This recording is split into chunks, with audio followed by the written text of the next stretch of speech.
there? Or TV? Okay. Any other before we talk on the TV? Books? Any other? Cars? Or cars, that's true. That's why Boblin had to ask the wife what car he used on the day that he was going to pick up. Any other box? You're caught today. Blackberry. Okay, phones. Okay. We will say phones here. Facebook. Facebook is part of the computer. So we can draw a line on these two boxes, right? And call them technology. Okay? You said BlackBerry. Right? Okay, general. Okay, because they've now run to Android. So there is a box there. Any other box that you know of? Yes? Projects like building. Okay, construction projects.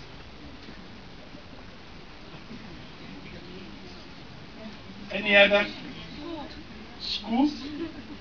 More or less in the books. Yes. Nothing. Okay, hold on to that one. Any other box? Okay. Now the boxes can go on, okay? Men have this pattern, and you really need to know this pattern, and at the same time it's very helpful. At times we look at it and say, you see, exactly. It's computer time, he's locked up in a computer. Tools, eh? Men like tools, workshop tools. They can buy as many tool boxes as they can and have them arranged in their house and only repair Junior's toy car. It's a common practice. It's a box we enjoy.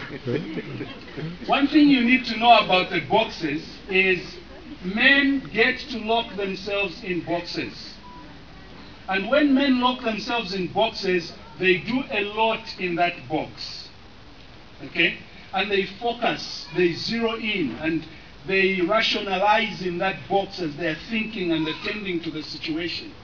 That's why when you get to a problem in the home, you as a woman will be speaking with feelings attached to it. He's saying, look, logically thinking. Okay? And he begins to explain you from the logic context, and you're not buying it. Because men lock themselves in these boxes, and those boxes cause them to behave in a certain way. I'll read for you a few things that are very important for us to know about men. Listen to this. As a result of being in boxes, men are problem solvers by nature. They enter a box, size up the problem, and formulate a solution. In their careers, they consider what it will take to be successful and focus on it. In communication, they look for the bottom line and get there as quickly as possible. In decision making, they look for an approach they can buy into and apply it as often as possible. A man will strategically organize his life in boxes and then spend most of his time in the box he can succeed in. So if he can succeed in a particular box, he's going to be focused on it so much. Now there are two boxes that I would like to mention that are very important. Number one, why do men like so much the boxes such as computer, TV, and phones? Why is it that at times they get so stuck in those boxes that they struggle to come out? I'm equally a victim. The reason is computers give men the feedback they want. They input information and they get out from them what they want, and they feel successful in that area. They can spend the next 1 hour working around a cell phone, an Android or a BlackBerry, discovering it and spending time inputting in it and doing all that they can get to gather out as much information as they can know about it and use it in life. Because of the nature of computers, they enjoy that. Cars, same thing. It seems to give them the benefits, or it gives them the information they want. It allows them to go on the road and lift up the ego of man. I drive faster. I have. They may not say that, especially we are Christian. Amen, men? They may not say that, but it seems to be that's how men tend to find themselves locked up in certain boxes. There is a box that I would like you to be very aware of. It's called an empty box. An empty box is a box that a woman will never know and will never understand. An empty box is as empty as the word empty. Believe it or not, men have a box that they can go into and zero in on nothing. And you will come to them in the sitting room or in the bedroom and say, honey, what are you thinking about? And they will say, nothing. And you will be so upset and say, but how can a normal person think about nothing? Has any women ever witnessed that? Okay? Even the 3-month-olds in marriage have already. That's our makeup. You enter that box and the man is thinking about nothing. And women at times struggle with that because they think, okay, either he's hiding something or there's something he is doing that he doesn't want me to know. And women struggle with that. And the more a man enters that box, the more the marriage struggles. Because she's not understanding and accepting that a normal human being who has a conscious and a subconscious and expects those two departments of the brain to be operating 24/7, 365, and would enter a box called nothing. So that is how men at times tend to operate. There is another box that you must be aware of. And that box will be very difficult for any man to bring it out, Christian or not Christian. It is, lack of a better term, it's called a secret box. Now, the word secret sounds very wrong. It is a box in which a man will throw in a lot of his life that either he is doing something wrong truly, or it's something to do with his past, which has regrets, or it's something to do with what he may be trying to do for the family. Now, you can never really categorize that box, because in that box is a time when he can go back 25 years in history and begin thinking about something that happened and he's hurt about that thing 25 years ago. And he may choose to share with you from that box, or he may choose to keep it forever buried in his mind. And perhaps once in a while, he will visit that. Let me ask the men.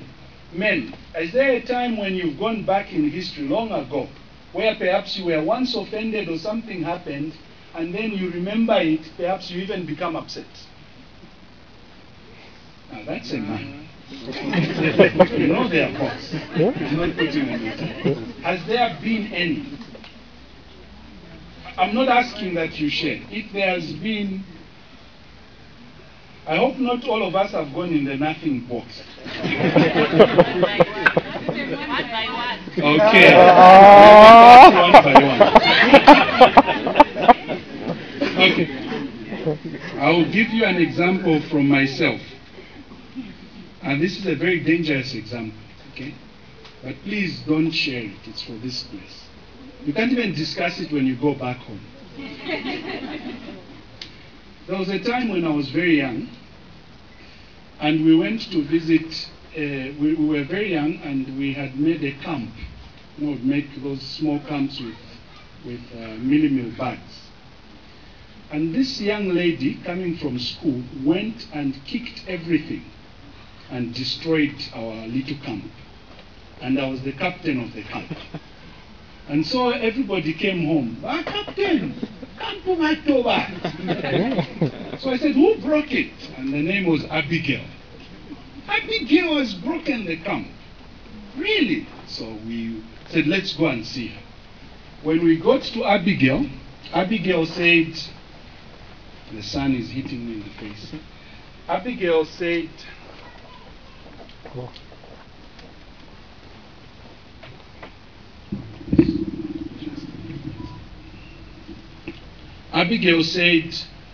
Saidi, uskulu namenya abantu batatu. Ufunonkale wa number 4. At school I beat up 3 people. I want to be the 4th one. And after she said that, I said, Abigail, ungamenye. Before I finished that sentence, she gave me 3 good ones. In the midst of my subordinates and lieutenants and everywhere, I was the captain. And the captain did not fold his sleeves, just turned around and started off. And Abigail chased me. And she picked half those red bricks, half of it, and threw it, and it hit me on my back. And right there I said, Abigail. Then the friend said, Bakari Pawakapte. And she ran back. Now, as I have grown up, there are times when I go in my box and I remember that and I'm upset. And I just sit and say, how foolish was I? How could I let Abigail do such a thing? And because of that, I remember a time when I was saying, I wish one day I will find Abigail. Okay. It is though now I can't sit and start sharing with my wife and say, Abigail, you know what she said? I just said it here because for this thing. There are such things. At times you are safer not even wanting to chase out those boxes. Because very few men would want to talk about that. And I can't go at length into that one. But listen to some of the benefits of that before we can mention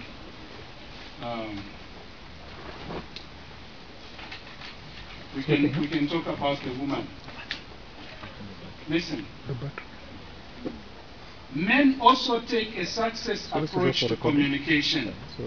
If they believe they can successfully talk with their wives and reach a desirable outcome, they will be highly motivated to converse. If, on the other hand, the conversation seems pointless to him, or he finds understanding his wife impossible, he loses his motivation to talk and comes up. That is why men come up with profound things to say, such as, is there any point in this conversation? Is this conversation leading us anywhere? Can you get to the point? These are statements a man makes out of frustration because he does not know how to make conversation with his wife work. And again, the reason is simple. It's because of the same structural way of thinking, locking himself up in particular boxes. And if you're not going to be asking questions that are within a particular box, he probably will struggle to tie up with the conversation. But secondly, let's quickly run to the women. And as I said,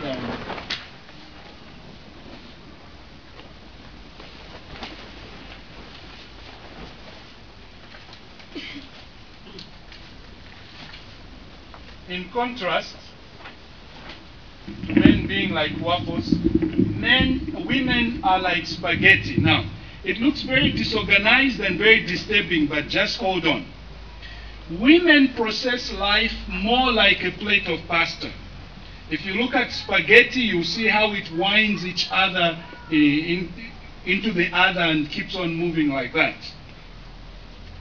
Every thought and issue is connected to every other thought and issue somehow. life is much more of a process for a woman than it is for a man. They don't engage into boxes. Everything going on in a woman's mind or life is connected with the other thing. And I'll be very sensitive here, men. Please, I may say what women we seem to say they are because of what we've read in the book, but we may have read wrongly. They know themselves better. Okay, but let's go on. This is why women are typically better at multitasking than men. She can talk on the phone, at the same time busy steering or preparing food. On the other hand, she's busy peeping on the shopping list. At the same time, she's looking at tomorrow's business meeting agenda. And at the same time, rushing to go and check on the baby who's crying. And little Junior may be running out of the corridor and there's something that would have hurt him. And she's moving it with her leg or kicking the door to close. And all that activity is going on. She's so multitasked. This is what happens. If you're going to pull out one spaghetti, as you try to do that, as you are pulling them, before long you'll be taking many in your hands. Or you can't even tell that this is the first one I started with, because seamlessly you would have gone pulling out another. That's how women think. They don't have an independent issue that they would say this thing works like this and it's isolated from the rest of life. Everything is involved.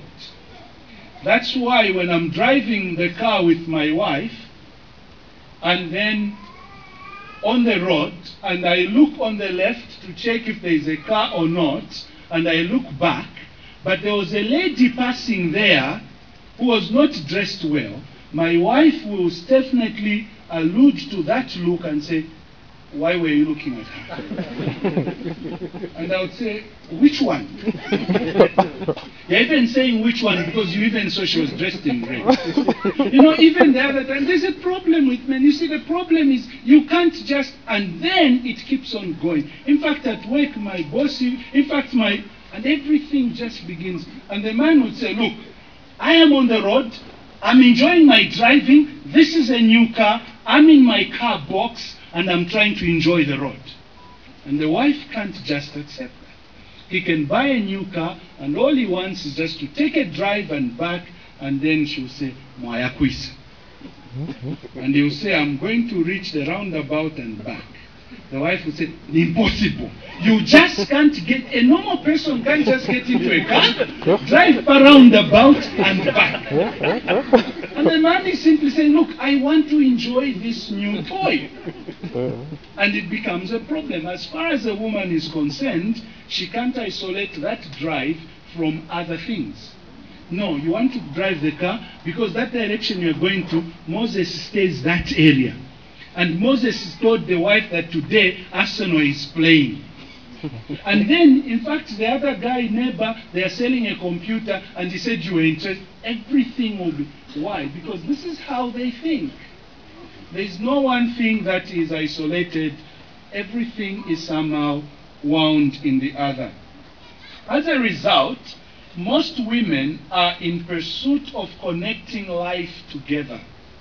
They solve problems, but from a much different perspective than men.